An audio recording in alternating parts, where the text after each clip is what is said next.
ለደቀ መዛሙርቱ እንዲህ ይል ጀመረ። አስቀድማችሁ ከፈሪሳውያን እርሾ ተጠበቁ፣ እርሱም ግብዝነት ነው። ነገር ግን የማይገለጥ የተከደነ የማይታወቅም የተሰወረ ምንም የለም። ስለዚህ በጨለማ የምትናገሩት ሁሉ በብርሃን ይሰማል፣ በእልፍኝም ውስጥም በጆሮ የምትናገሩት በሰገነት ላይ ይሰበካል። ለእናንተም ለወዳጆቼ እላችኋለሁ፣ ሥጋን የሚገድሉትን በኋላም አንድስ እንኳን የሚበልጥ ሊያደርጉ የማይችሉትን አትፍሩ። እኔ ግን የምትፈሩትን አሳያችኋለሁ። ከገደለ በኋላ ወደ ገሃነም ለመጣል ሥልጣን ያለውን ፍሩ። አዎን እላችኋለሁ፣ እርሱን ፍሩ። 5 ድንቢጦች በ10 ሳንቲም ይሸጡ የለምን? ከእነርሱም አንዲቱስ እንኳን በእግዚአብሔር ፊት አትረሳም። ነገር ግን የእናንተ የራሳችሁ ጠጉር ሁሉ እንኳ የተቈጠረ ነው። እንግዲያስ አትፍሩ፣ ከብዙ ድንቢጦች ትበልጣላችሁ። እላችሁም አለው፣ በሰው ፊት የሚመሰክርልኝ ሁሉ የሰው ልጅ ደግሞ በእግዚአብሔር መላእክት ፊት ይመሰክርለታል። በሰውም ፊት የሚክደኝ በእግዚአብሔር መላእክት ፊት ይካዳል። በሰው ልጅም ላይ ቃል የሚናገር ሁሉ ይሰረይለታል። መንፈስ ቅዱስን የሚሰድብ ግን አይሰረይለትም። ወደ ምኵራቦችና ወደ መኳንንቶችም ወደ ገዢዎችም ሲጎትቷችሁ እንዴት ወይም ምን እንድትመልሱ ወይም እንድትናገሩ አትጨነቁ። መንፈስ ቅዱስ በዚያች ሰዓት ልትናገሩት የሚገባችሁን ያስተምራችኋልና።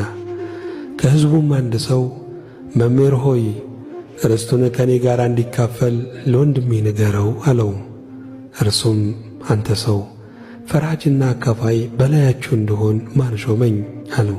የሰው ሕይወት በገንዘቡ ብዛት አይደለምና ተጠንቀቁ፣ ከመጎምጀትም ሁሉ ተጠበቁ አላቸው።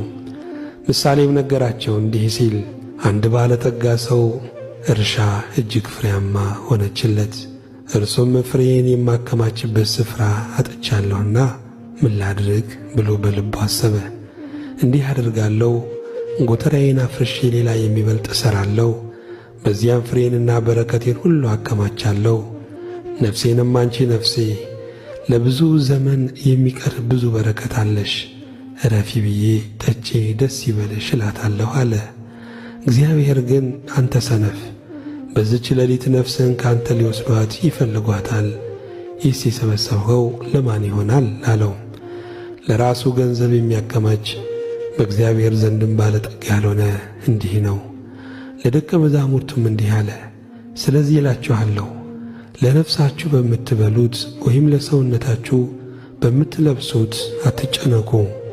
ነፍስ ከመብል ሰውነትም ከልብስ ይበልጣልና። ቁራዎችን ተመልከቱ፣ አይዘሩም አያጭዱምም፣ ዕቃ ቤትም ወይም ጎተራ የላቸውም፣ እግዚአብሔርም ይመግባቸዋል። እናንተስ ከወፎች እንዴት ትበልጣላችሁ? ከእናንተ ተጨንቆ በቁመቱ ላይ 1 ክንድ መጨመር የሚችል ማን ነው? እንግዲህ ትንሹን ነገርስ እንኳን የማትችሉ ከሆናችሁ ስለምን በሌላ ትጨነቃላችሁ? አበቦችን እንዴት እንዲያድጉ ተመልከቱ፣ አይደክሙምም አይፈትሉምም። ነገር ግን እላችኋለሁ ሰሎሞንስ እንኳን በክብሩ ሁሉ ከእነዚህ እንደ አንዲቱ አልለበሰም። እግዚአብሔር ግን ዛሬ ያለውን ነገም ወደ እቶን የሚጣለውን በሜዳ የሆነውን ሣር እንዲህ የሚያለብሰው ከሆነ እናንተ እምነት የጎደላችሁ እናንተንማ ይልቁኑ እንዴት! እናንተም የምትበሉትን የምትጠጡትንም አትፈልጉ፣ አታወላውሉም። ይህንስ ሁሉ በዓለም ያሉ አሕዛብ ይፈልጉታልና እናንተም አባት ይህ እንዲያስፈልጋችሁ ያውቃል። ዳሩ ግን መንግሥቱን ፈልጉ፣ ይህም ሁሉ ይጨመርላችኋል። አንተ ታናሽ መንጋ፣ መንግሥትን ሊሰጣችሁ የአባታችሁ በጎ ፈቃድ ነውና አትፍሩ። ያላችሁን ሽጡ፣ ምጽዋትም ስጡ፣ ሌባ በማይቀርብበት ብልም በማያጠፉበት በሰማያት የማያልቅ መዝገብ የሚሆኑትን የማያረጁትንም ኮረጆዎች ለራሳችሁ አድርጉ። መዝገባችሁ ባለበት ልባችሁ ደግሞ በዚያ ይሆናልና። ወገባችሁ የታጠቀ መብራታችሁም የበራ ይሁን። እናንተም ጌታቸው መጥቶ ደጁን ሲያንኳኳ ወዲያው እንዲከፍቱለት ከሰርግ እስኪመለስ ድረስ የሚጠብቁ ሰዎችን ምሰሉ። ጌታቸው በመጣ ጊዜ ሲተጉ የሚያገኛቸው እነዚያ ባሮች ብፁዓን ናቸው።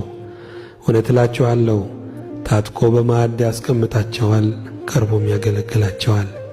ከሌሊቱም በሁለተኛው ወይም በሦስተኛው ክፍል መጥቶ እንዲሁም ያገኛቸው እነዚያ ባሮች ብፁዓን ናቸው።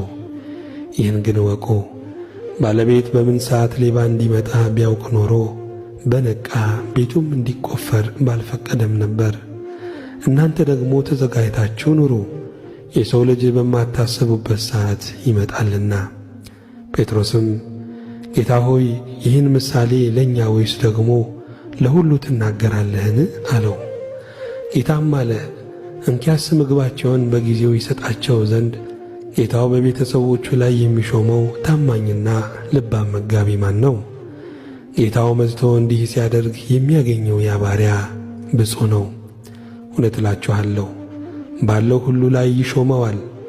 ያ ባሪያ ግን ጌታዬ እስኪመጣ ይዘገያል ብሎ በልቡ ቢያስብ ሎሌዎችንና ገረዶችንም ይመታ፣ ይበላም፣ ይጠጣም፣ ይሰክርም ዘንድ ቢጀምር የዚያ ባሪያ ጌታ ባልጠበቃት ቀን ባላወቃትም ሰዓት ይመጣል፣ ከሁለትም ይሰነጥቀዋል፣ ዕድሉንም ከማይታመኑ ጋር ያደርጋል።